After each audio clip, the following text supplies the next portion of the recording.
வணக்கம்.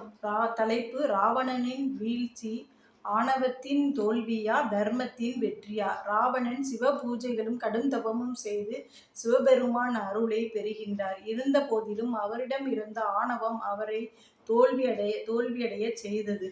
ராவன் தனது மாமா மாரீசனிடம் சென்று வனத்திற்கு ராமர், லக்ஷ்மணன், சீதை ஆகிய 3 மானிடர்கள் வந்துள்ளார்கள் என்றார். உடனே மாரீசனின் உடல் நடுங்குகிறது. ஏன் உங்களுடைய உடல் இப்படி நடுங்குகிறது என்று கேட்கிறார் ராவணர். உடனே அவர்கள் மிகவும் திறமைசாலிகள், அவர்களை பற்றி உனக்கு தெரியாது. அவர்கள்தான் நமது பாட்டி தடாகையையும் எனது சகோதரர் சுபபாகுவையும் கொன்றவர்கள். எனக்கு உயிர் பிச்சை தந்தவர்கள். அவர்களுடைய திறமையை நான் அறிவேன். உனக்கு அழிவு வந்துவிட்டது ராவணா என்று கூறுகிறார். அவருடைய பேச்சை ராவணன் கேட்கவில்லை. அந்த இடத்தில் ராவணனின் ஆணவம் வென்றது. ராவணனிடம் மண்டோதரி, சிவபெருமானையே வெல்லக்கூடிய என் மகனான இந்திரஜித்தை கொன்றிருப்பது சாதாரணமான மானிடன் அல்ல, வந்திருப்பது ஸ்ரீமன் நாராயணன் தான் என்று கூறியும் அதை ஏற்க மறுக்கிறார் ராவணன். சீதையை சிறை வைத்தால் நமக்கு அழிவு வரும் என்று கூறியும் மண்டோதரியின் பேச்சை கேட்காது ஆணவத்தால் வெல்கிறார் ராவணன். ராவணனிடம் அங்கதனும் தேவியை விடுக, அன்றேல் செருக்களம் புகுந்து உன் ஆவியை விடுக என்கிறார். அதையும் கேட்க ராவணன் மறுத்து ஆணவத்தால் வெல்கிறார். ஜடாயுவும் சீத்தையை கவர்ந்து செல்லும் போது எவ்வளவோ கூறுகிறார். அவருடன் சண்டையிட்டு போர் புரிந்து அவர் உயிரை விடுகிறார். அப்பொழுதும் ராவணனின் ஆணவம் வென்றது. விபீஷணன், அண்ணா, சீதை மீது ஆசைப்பட்டிருக்கிறீர்கள்.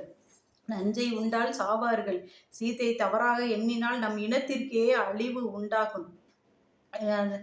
சீதையில் துன்பம் வரும். மனம் ஆசைப்படுவது தவறில்லை, அறிவை கொண்டு சிந்திக்க வேண்டும் என்று விபீஷணன் எவ்வளவோ கூறியும் ராவணன் ஏற்க மறுத்து தன் ஆணவத்தால் வென்றார். கும்பகர்ணனும் 6 மாத தூக்கத்திற்கு பின் எழுந்தவர் தன் அண்ணனிடம், அண்ணா, நீ இன்னும் சீதையை விடவில்லையா? திட்டியின் விடம் அன்ன கற்பின் செல்வியை விட்டிலையோ? இது விதியின் வன்மையோ என்ற போதும் கேட்கவில்லை. அவரது ஆணவம் வென்றது. இறுதியில் எங்கு யார் முன்னால் நின்றார்? தர்மத்தின் சுரூபம், வேதத்தின் நாயகன் ராமபிரான் முன்னால் நின்றார். அது ராவணன் அல்ல, அதர்மம் ராவண வடிவத்தில் ராமர் முன்னால் நின்றது. கஜேந்திரன், ஆதி மூலமே என்னை காப்பாற்று என அழைத்ததும் ஓடி வந்து அருள் புரிந்தாரே அந்த அன்பு கடல் நாராயணன் இப்போது ராமபிரானாய் நிற்கின்றார். அன்பின் திருவுருவம், கருணை கடல், செந்தாமரை முகமுடையான், குரோதகன், அதாவது கோபத்தை அடக்கி ஆள்பவன், சத்தியத்தை உண்மையை உணர்ந்து அதையே பற்றி கொண்டு எந்த நிலையிலும் தன்னிலை மாறாமல் தன் வாழ்க்கையே மற்றவர்களுக்கு பாடமாகும்படி வாழ்ந்து காட்டிய உத்தமன் ராமர் இப்போது சொல்கிறார், ராவணா, இன்று போய் போருக்கு நாளை வா, நல்ல ஆளாய் திருந்தி வா என்றார். ஆனாலும் ராவணன் வந்திருப்பது நாராயணன் தான் என உணர்ந்து அவர் கையால் தம்முயிர் நீக்க வேண்டும். அப்போதுதான் நமக்கு மோட்சம் என்று மறுநாள் போருக்கு வந்தான். பல இடங்களில் அதர்மம் வெற்றி பெற்ற போதும் தர்மத்தின் முன்னால் தோல்வியை தழுவியது ராவணனின் வீழ்ச்சி. தர்மத்தின் வெற்றியாக மாறியது. தர்மத்தின் வாழ்வுதனை சூதுகவும் மீண்டும் தர்மமே வெல்லும் என்பதற்கேற்ப தர்மமே வென்றது. தர்மம் அதர்மம் இரண்டையும் ஏற்படுத்தி உலகை இயக்குகிறார் ஸ்ரீமன் நாராயணன்.